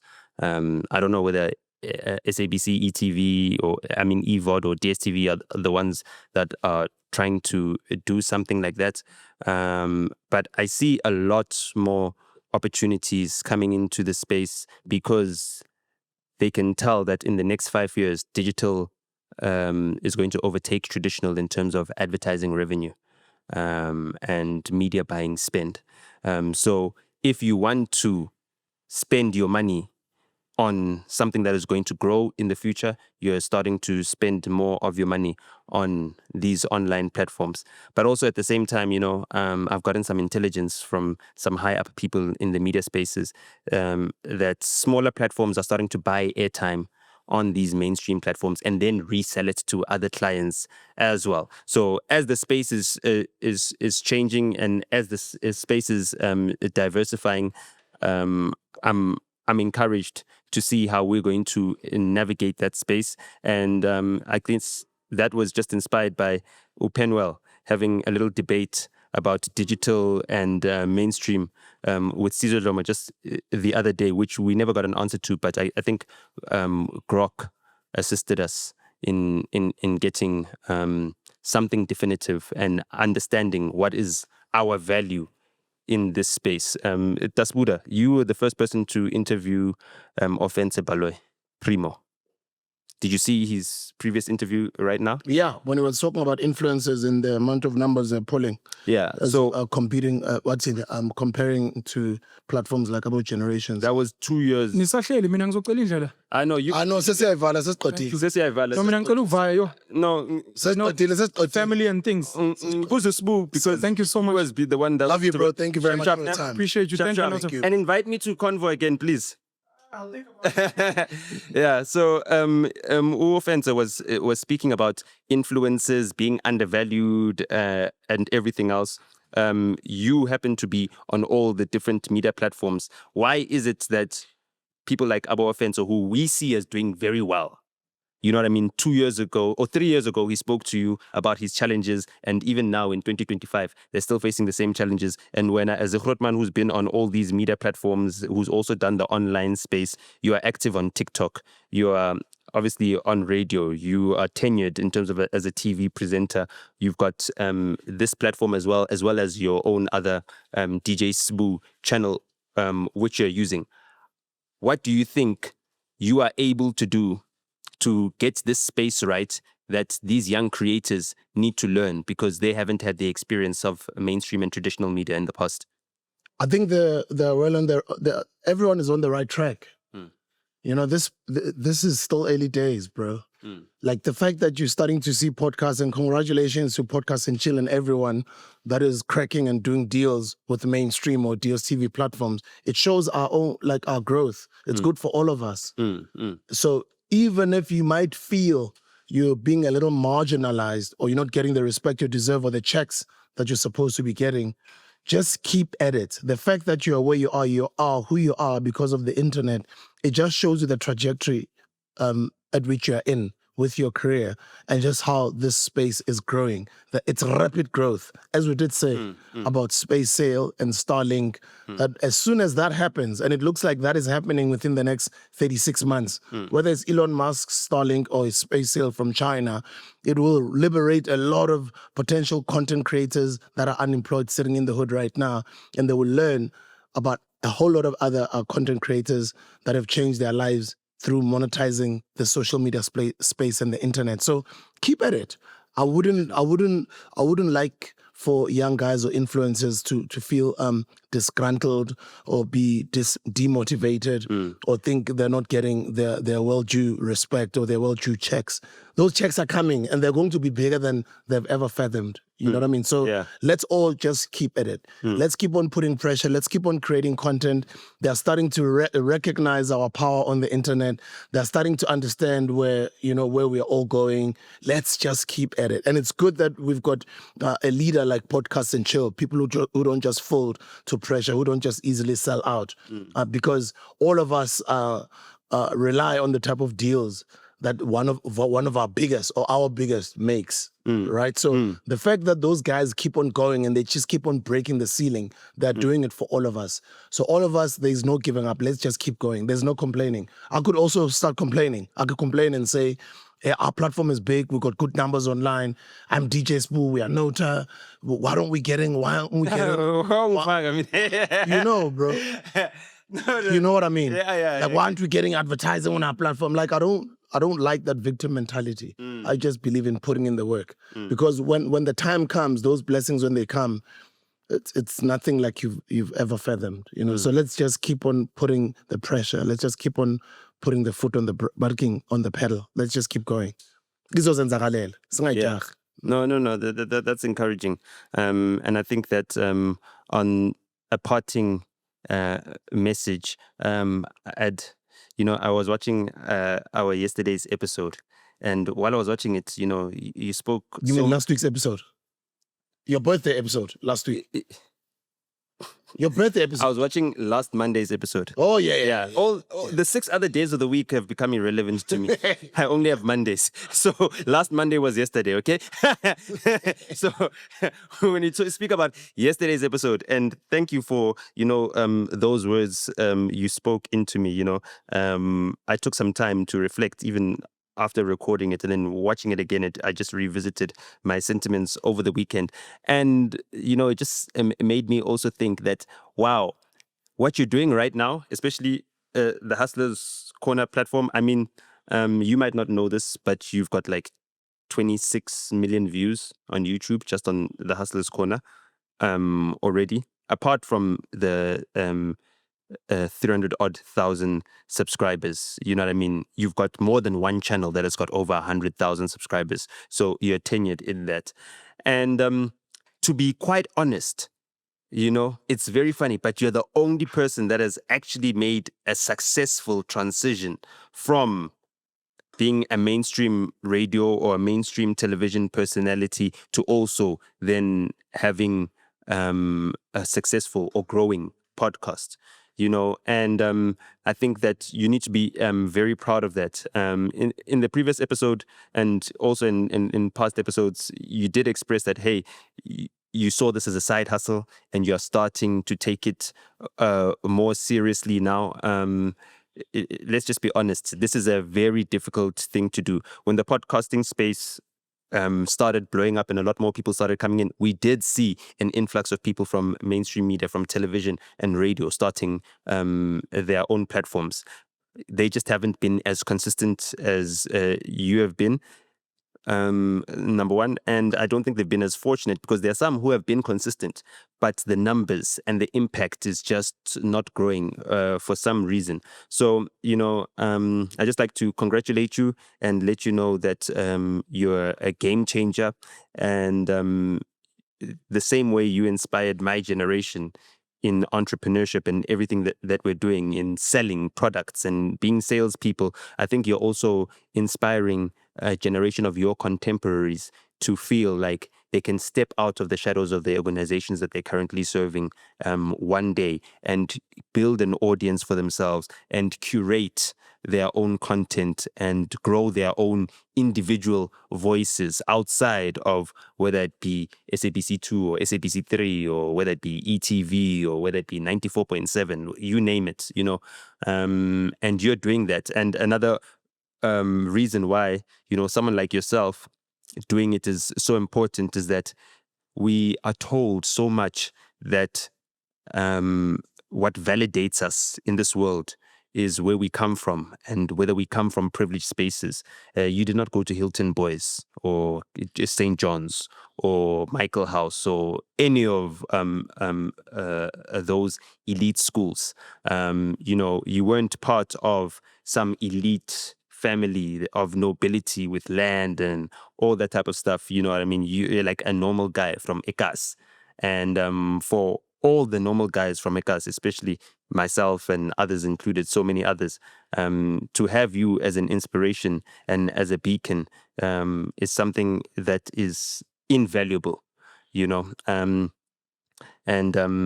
also what cemented my thoughts and also prompted me to actually say this and express this, especially on this platform, and say that so that you can hear it for yourself, is that I saw a clip, I don't know if you saw it, of Rob Hersoff speaking at the Biz News conference. Yeah, I did. I've had mixed feelings about Biz News because, I guess you can't judge a platform based on what the guests say. But it's mainly the host. But watching the entire Biz News conference as a whole, for me, I feel like the platform itself rendered itself to aggrandizing white supremacy and also talking down to Black people in a way that I feel is undermining, dehumanizing, and very racist, but not overtly. You know what I mean? It was a very understated racism. And it didn't even come from just white people. It came from the colored people who spoke badly about Black people. You know what I mean? I think our arts and culture minister made a joke about, hiring only white people. And with the racial sensitivities in the countries, I don't think that is something to make a joke about. You know what I mean? You can speak to it, but I don't think it should be a joke or it should be the punchline of your joke unless the audience themselves is anti-Black, or, you know what I mean, or sees Black people as a lesser class. You know what I mean? I feel like if you spoke to a more pro-Black or Black conscious crowd and said those same things, you would not get the same response.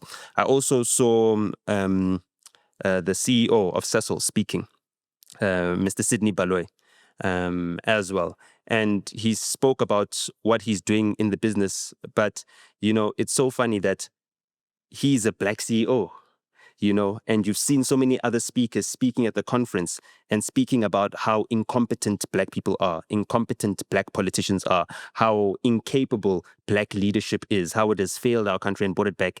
And as one of the most prominent Black CEOs, as a Black CEO of a company that's listed in the New York Stock Exchange, which Cecil is, I expect you to speak on our behalf as Black people and say, listen, I'm a Black person from a poor background. He did say that, right? And it was very unlikely that I'd find myself in this position, but I am, and I'm doing well. And I'm occupying space, and I'm an inspiration for many other Black people to follow my footsteps. I didn't feel like we're being defended.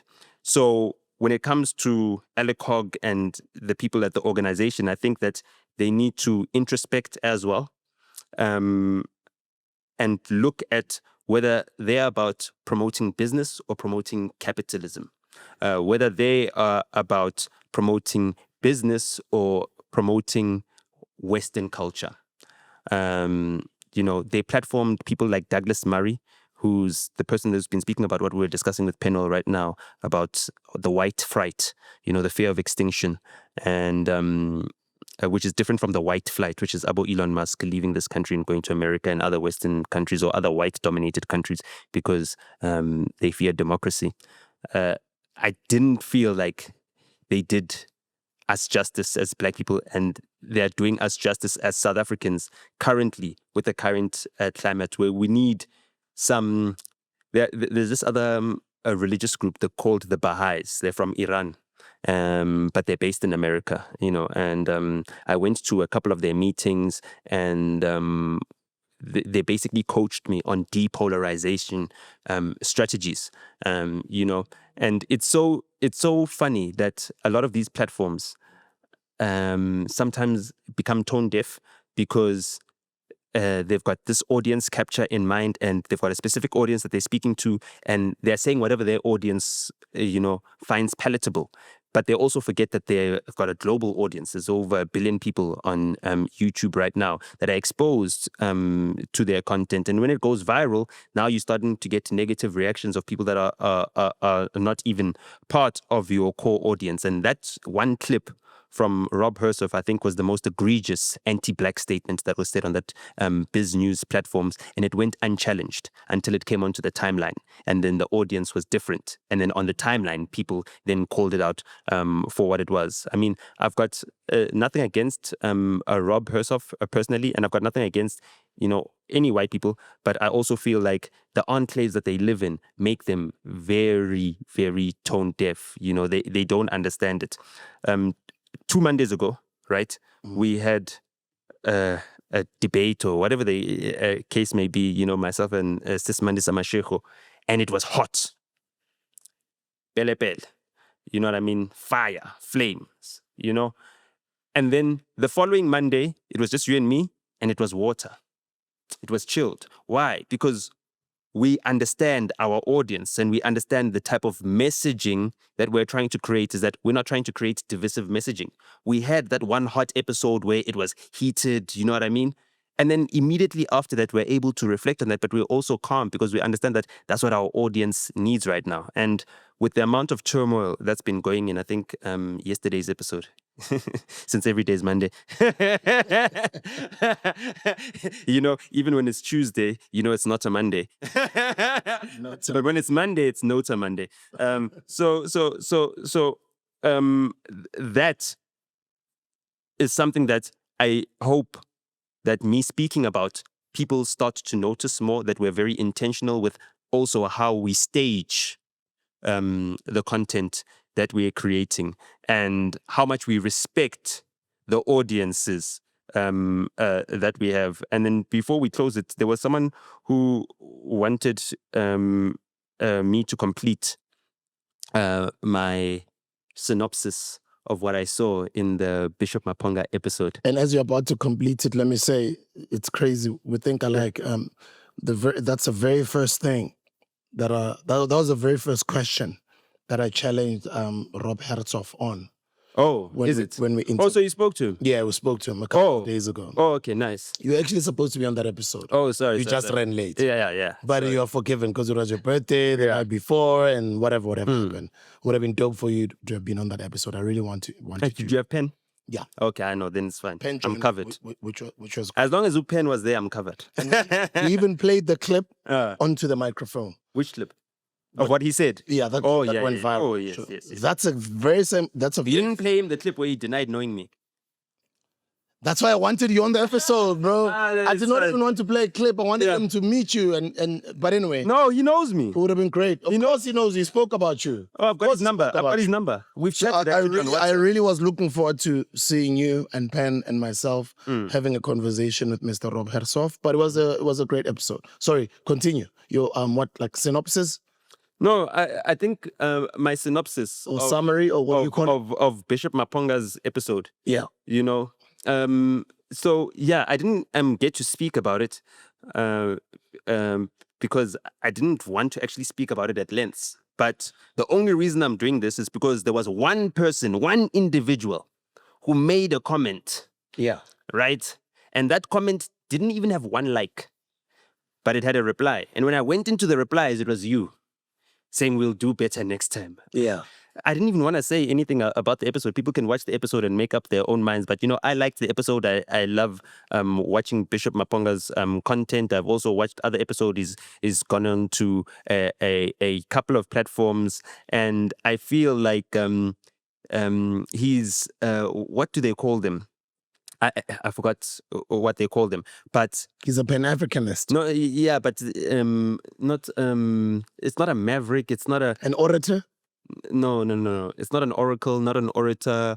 It's something like yeah. Either way, he goes out into the world, does the research, makes the discoveries.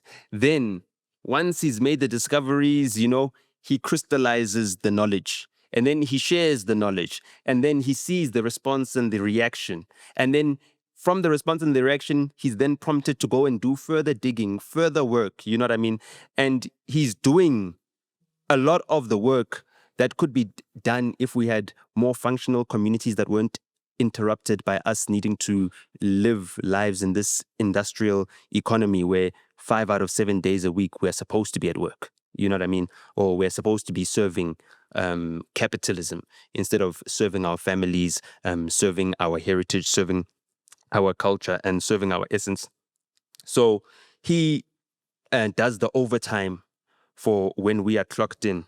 And then when we are off, we are able to then look at the work that he's done on our behalf and then reflect on that. And I think that that was another great episode, and I can't wait to actually do an episode with him because, it's been 3 years we've been promising each other. So please give me the opportunity. And then I'm going to come back next Remember, week. it's already done. Which one? As soon as we finished recording, remember you guys spoke outside. Yeah. I was there and I was like, the next time he comes back into the country, we're making it happen. Yeah. I just want to make sure that everything aligns. Okay. You know what I mean? I don't want to be somewhere else or anything else. But I'm going to take a look at this Wandile Sihlobo book with Johan Kirsten, because once I'm done reading it, I'm going to give it to PENUEL. It's only 151 pages, so I'll be done in a day with this. And then And then, sorry, finish up, but you said earlier on I must look at a book called Good Jew, Bad Jew by Stephen Friedman or Friedman. Friedman. Yeah. Shows how anti-Semitism has been distorted to serve the Israel state. Good Jew, Bad Jew is a critique, but one of South Africa's foremost political theorists of mainstream understandings of Jewishness. Stephen Friedman or Friedman. Friedman. Okay? Yeah. He offers a searing analysis of the weaponization of anti-Semitism in service of political objectives that support the Israel state and global white supremacy, looking specifically at the way in which language is used to shape identities. Friedman uses many examples to illustrate how anti-Semitism and anti-Semites are increasingly defined as anything and anyone that opposes the interests and policies of the Israel state. The use of anti-racist language to defend racial domination distorts not only the meaning of what it is meant to be Jewish, but sheds light on how all dogmatic nationalisms function. Friedman uses India and South Africa as examples, but that analysis applies across the world too. Good Jew, Bad Jew does not offer a simplistic binary understanding of Jewishness and the actions of the Israel state and ideology. It is detailed, deeply researched, and critical work that will appeal to both specialists and general readers, looking for a considered view on how language shapes belief systems and how the powerful forces of racism and nationalism and their opponents are being misinterpreted. I'm going to go check it out, bro. Yeah. So since you read a bit of a synopsis, I'm going to read just one sentence of this one about the uncomfortable truth about South Africa's agriculture by Wandile Sihlobo and Johan Kirsten. And the sentence that I think best summarizes it is that while the contents may be uncomfortable for some, this book is intended to ignite an urgent call for decisive policy and program implementation and to demand stronger collaboration among social partners. So, there's a lot of important conversations that are happening in the country. Whatever's happening with us and America is only to do with Israel and the case at the ICJ. That's what we need to know and we need to understand. All the other things are just distractions. And then what is happening internally when it comes to the campaign for land restitution, wealth redistribution, is that Black people are facing a propaganda attack to make them forget about the value of their land. So I just want to say and to remind people, if you've got land and you're able to work that land, there's no one that's waking you up at 24 minutes past 6 in the morning, which is the average waking time for South Africans, because we have to catch 2 or 3 taxis to work. So, there's no one that's waking you up at that point in time because you don't have a workplace to go to, because you'll be able to feed yourself. You know what I mean? You don't need to worry about sitting in traffic if you've got land. You know what I mean? You've got land, you've got peace, you've got all these things. And that's the most valuable thing that you have. And to basically give you the perfect picture of why land is so important, look at the content creators, the Nara Smiths, the trad wife aesthetic. You understand? Those are the ones that are getting the most views because people want to live that life. Whoever you're going to end up marrying would much rather live on a farm in a simple life than be gallivanting around Dubai and all these funny places and going to nightclubs and popping bottles. There's a time for those things, but that's not the desired final destination. The desired final destination is being able to do for yourself and not having a club owner call you at 3 a.m. and say you're late for your set. You know what I mean? Like, you need to be able to live off of the land, and that's when we'll find more peace. So that's why I'm going to get into this book. I also suggest you get into that book because there's a serious campaign right now to defend Israel and the war crimes that Netanyahu continues committing. And the only reason why he needs to continue committing those war crimes is that he wants to maintain his coalition with the right-wingers who left his coalition when the ceasefire was announced. So now that the ceasefire is over and they violated it, it seems like they don't care about the remaining 65 hostages, of which they think 24 could be deceased, but whatever the remaining hostages are, it doesn't seem like there's an effort to have them returned. And the ethnic cleansing seems to be going on and continuing unabated. And if I were Benjamin Netanyahu, I'd be really careful, because what I see Donald Trump is doing is he's giving him all the rope he needs to hang himself. And Benjamin Netanyahu just keeps digging a deeper and deeper hole. Last week it was 500 people that were killed in the bombings. The United States started a bombing campaign in Yemen while Nelson Mandela's grandson was there speaking at an event. Did you see that? Yes, Utatu Mandla Mandela was speaking at an event in Yemen, which was also attended by, American social activist and content creator Jason Hinkle. I don't know if you've seen him. Yeah, so you follow him on X, Jason Hinkle, or is it Hinkle or Hickle? But yeah, he was there, and they were bombing in Yemen. The Americans were bombing, and the Israelis also claimed that there are some bombs that came at them, or some rockets that were fired from Lebanon into Israel, which Lebanon denies, and Israel is celebrating that they intercepted it, and they also bombed Lebanon. So the situation in the Middle East is getting worse and worse and worse. Damn, I can't find him. Hinkle or Hinkleman? No, I need to. It's Jason. Like, this guy, you need to follow him because he's the only one that was supporting Ibrahim Rasul. Was it Jackson? American in Yemen. Let me just say. Oh yes, it is Jackson Hinkle. Jackson Hinkle. Yes, it's Jackson Hinkle. Jackson. Who? Oh, not Jason. Jackson. No, Jackson. Okay. Is it Jackson or? Yeah, it's Jackson Hinkle. So it's HINKLLE at Jackson Hinkle. HINK LLE. NKEL. No, that's him. Oh, Hinkle, Ganjalo, okay. Mm. Hinkle, okay. Oh, here he is, okay.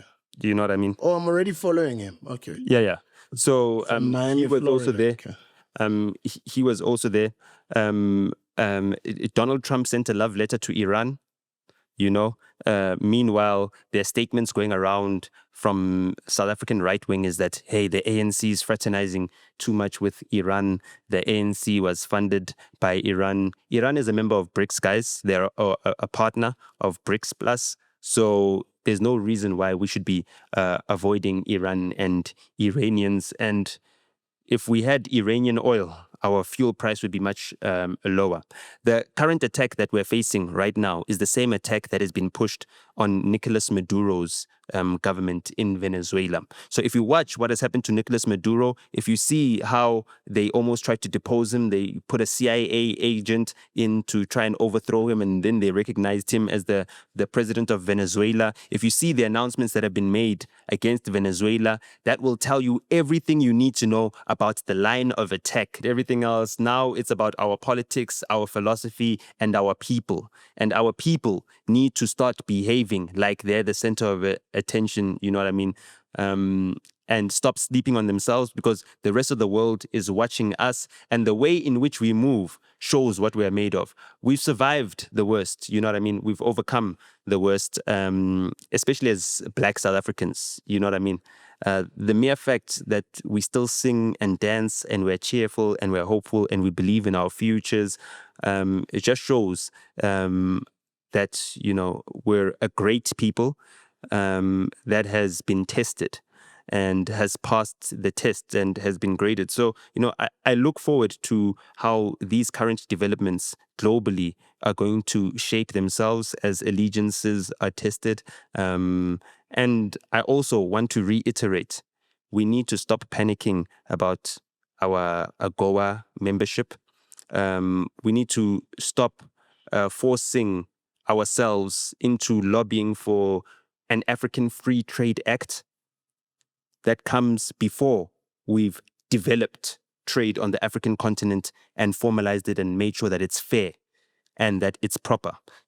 We're not trading with other countries because of structural issues. We're being separated for a good reason. It's so that, our wealth can be extracted.